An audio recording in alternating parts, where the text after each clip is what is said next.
बच्चों, let's read our question. Which of the following statement is correct regarding the number of helper T cells and viral concentration in the blood? कौन सा correct statement है regarding the helper T sales और जो viral जिस virus ने infect किया है उसकी कंसंट्रेशन के ब्लड में अकॉर्डिंग? तो ऑप्शन है as the number of HIV increases और so do the number of helper T cells. As the number of HIV increase, the number of helper T cell decreases. Third, as the concentration of HIV decreases, the number of helper T cell increases. D, there is no relation between the concentration of HIV and the number of helper T cells. तो हमारा जो की concept हो जाएगा वो क्या हो जाएगा? Immune system. इम्यून सिस्टम क्या होता है?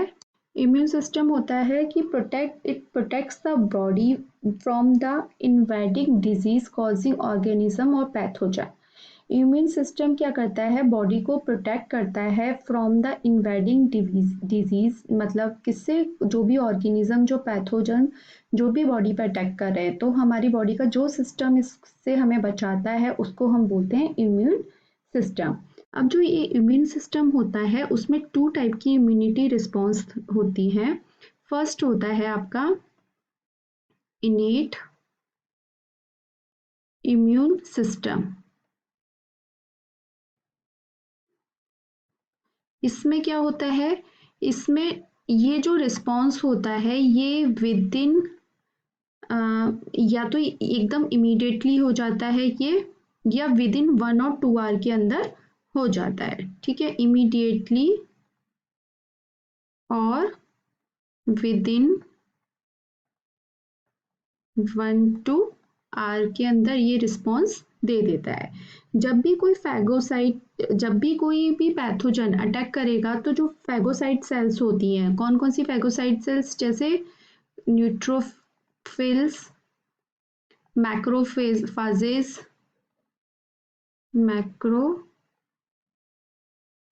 ये क्या करती हैं? माइग्रेट कर जाती हैं कहाँ पर? अफेक्टेड एरिया पर, और क्या करती है? एंगल्फ कर लेती है पैथोजन को, जिससे कि कुछ इन्फ्लामेशन होता है. ठीक है, और इसमें कौन सी है? डेंड्रिटिक सेल्स भी होती हैं.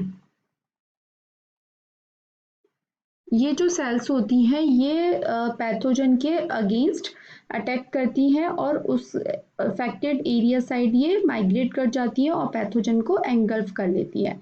लेकिन अगर ये सेल नहीं कर पाती हैं और पैथोजन सोच लेते हैं कि हाँ ये पैथोजन बहुत डेंजरस है, ठीक है, इसको हम लोग नहीं कर पाएंगे इनएक्टिवेट, तो वो क्या करती है? अडेप्टिव इम्यून सिस्टम को एक्टिव कर देती है. सेकेंड जो हमारा इम्यून सिस्टम है वो है अडेप्टिव इम्यून सिस्टम.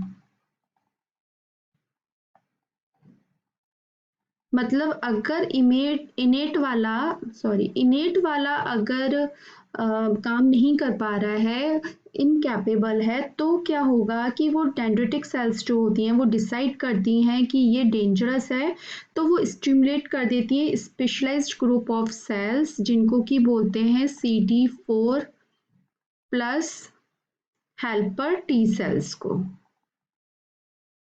ठीक है, इनको वो एक्टिव कर देंगी. ये जो CD4 जो है वो क्या है? एक प्रोटीन है जो कि टी सेल की सरफेस पर प्रेजेंट होता है, इसलिए इनको CD4 हेल्पर टी सेल्स बोलते हैं. ये जो होती है ये एक्टिव हो जाती है, और ये एक्टिव हो गई तो उसके बाद ये और भी जो सेल्स हैं B sales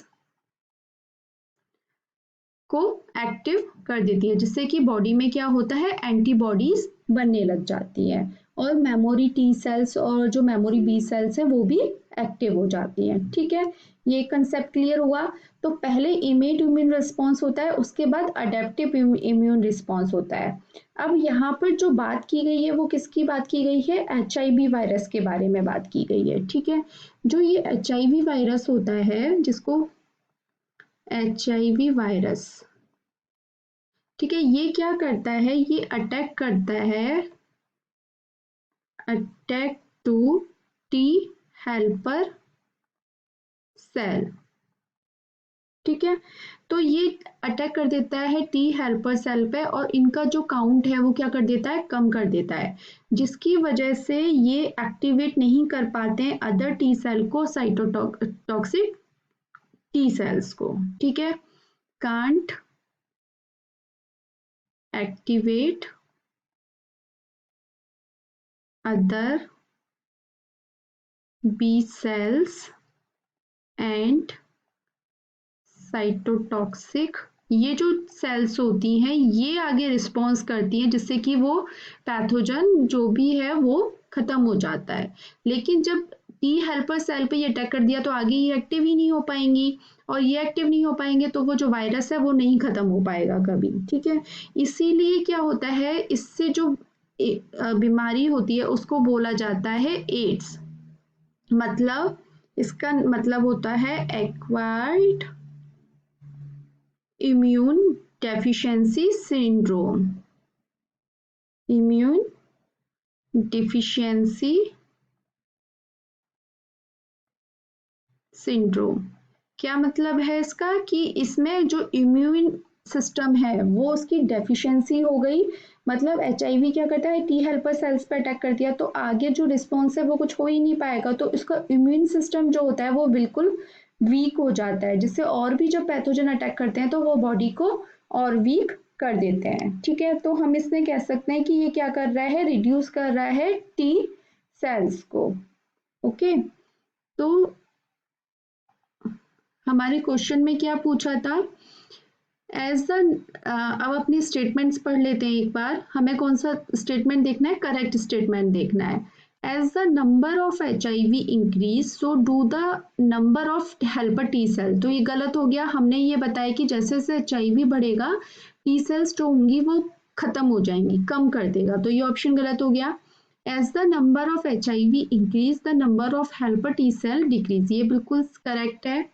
C option, as the concentration of HIV decrease the number of helper T cell increase, तो ये ऐसा नहीं होता है। D option, there is no relationship between the concentration of HIV and the number of helper T cell, तो ये सभी नहीं है क्योंकि वो HIV virus helper T cell को कम कर देता है। तो हमारा जो आंसर बनेगा वो बनेगा ऑप्शन बी। आई होप आपको ये आंसर समझ में आया होगा। Thank you so much, all the best.